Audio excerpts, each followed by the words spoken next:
Notre bâton de moxa est allumé et nous allons maintenant passer au repérage du point 36 estomac qui s'appelle Susan Lee, qui est situé au genou, qui est un point qui tonifie l'énergie et qui favorise l'assimilation des aliments. Très très important. A tout de suite.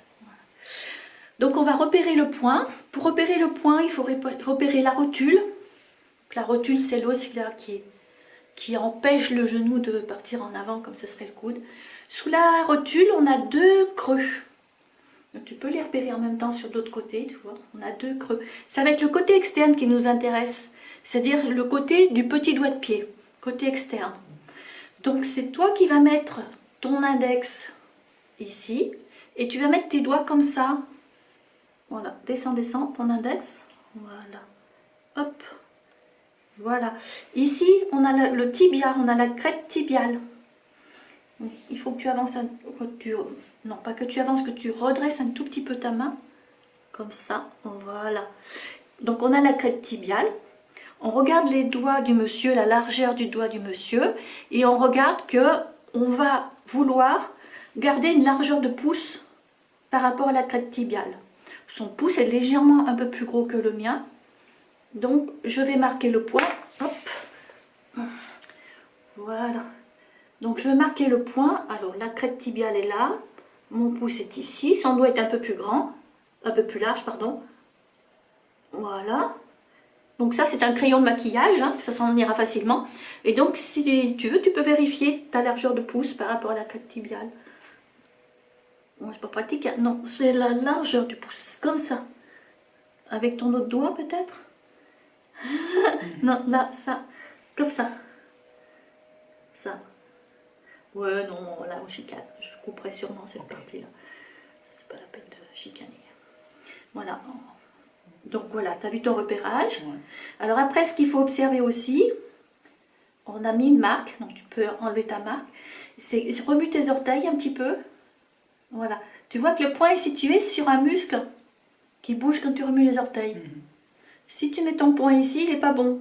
Si tu le mets trop là-bas, il n'est pas bon. Là, il est bon. Ok? Ok. Donc pour le moxa, on va avoir l'intention, je le fais avec un crayon pour commencer, de vouloir traverser la jambe en perpendiculaire.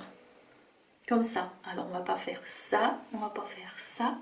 On va vraiment avoir cette intention comme si on voulait passer de l'autre côté. Est-ce qu'on voit bien? Voilà. Donc on va le faire. Je vais le faire un peu pour toi. Okay. Et ensuite tu le fais toi-même parce que c'est l'objectif, c'est que tu puisses le faire toi-même.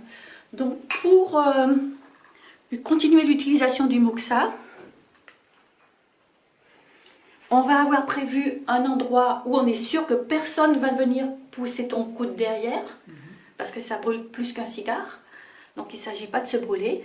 On aura prévu un cendrier pour secouer les cendres. Et donc, alors, je vais mettre comme ça avec cette main. L'objectif, ça va être d'approcher et d'éloigner, avec des mouvements lents. Alors soi-même, on sent bien, enfin on est capable de percevoir la chaleur. Au début, il n'y a pas de chaleur. Tu l'as la chaleur déjà? Oui. Voilà. Quand je fais moxa pour quelqu'un d'autre, je vais de temps en temps vérifier la chaleur.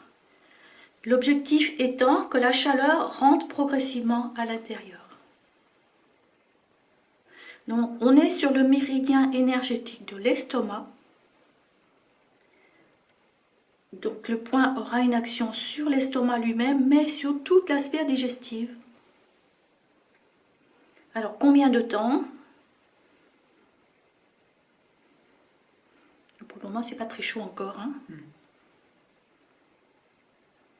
jusqu'à ce que la chaleur pénètre à l'intérieur. Je vais te donner le moxa et tu vas essayer de faire toi-même. Voilà. Parfait. Chaque fois, je rappuie. Si tu veux, non, pas chaque fois, c'est... Voilà, ton mouvement est lent et tu t'éloignes pas beaucoup.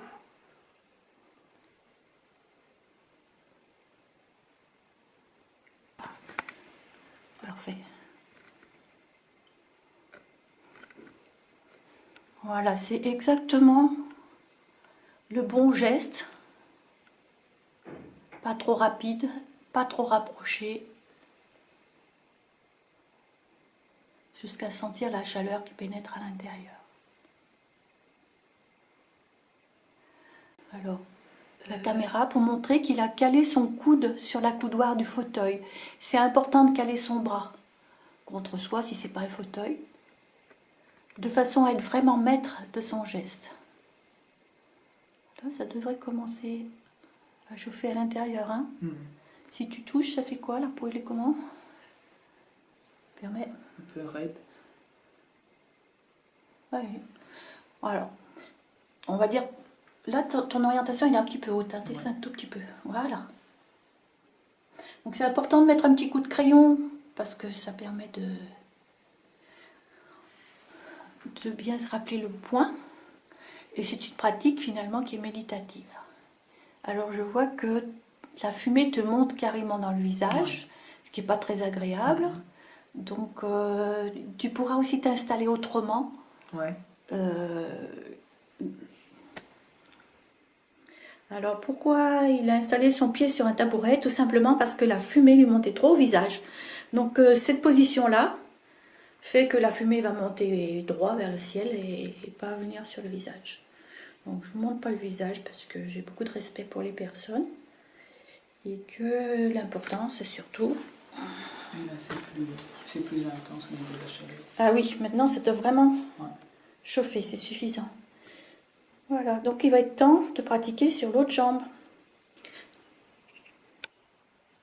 Voilà, de temps en temps, il faut faire tomber la cendre. On y va doucement. Donc on tourne un petit peu le moxa pour faire tomber la cendre. On tapote un petit peu. Mais jamais on écrase de cette manière-là. Juste pour faire tomber le petit surplus de cendre. Voilà, je peux essayer. Quand on a terminé et qu'on veut éteindre le moxa, je vous l'ai montré au tout début, mais je vous le remontre, c'est très important. J'ai préparé du sel dans un verre et tu vas étouffer le moxa dans le verre. Donc là, tu vas essayer de l'enfiler délicatement, mais tu vas l'enfiler dans le sel pour qu'il rentre dans le sel. C'est beau, hein? Voilà. Il va s'étouffer.